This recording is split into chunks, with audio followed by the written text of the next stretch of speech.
क्या सीता मंदोदरी की बेटी थी? कई विद्वानों का मानना है कि सीता और रावण के बीच पिता पुत्री का संबंध था, परंतु रामायण के सबसे प्रथम वाल्मीकि रामायण में इसका कोई प्रमाण नहीं है। रामायण के कई विषय आज भी शोध का विषय हैं। प्रभु श्री राम के जीवन पर 120 से अधिक अलग अलग रामायण लिखी जा चुकी हैं। इन्हीं में से एक अद्भुत रामायण में इस बात का उल्लेख मिलता है कि रावण और सीता का संबंध पिता पुत्री का है। अद्भुत रामायण दो प्रमुख ऋषियों वाल्मीकि और भारद्वाज ऋषि के बीच का संवाद है।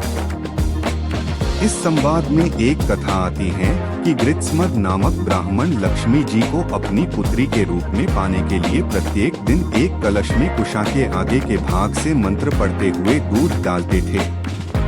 एक दिन रावण ने ब्राह्मणों की अनुपस्थिति में उस कलश में रक्त डालकर लंका ले गया।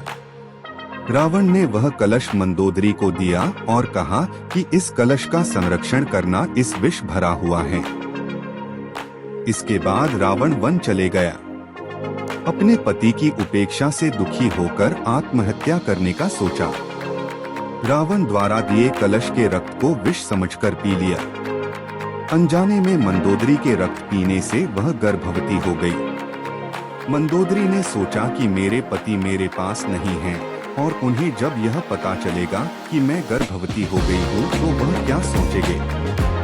यह सोचकर मंदोदरी तीर्थ यात्रा का बोलकर कुरुक्षेत्र आ गई, जहाँ उनसे गर्भ निकालकर भूमि में दफना दिया।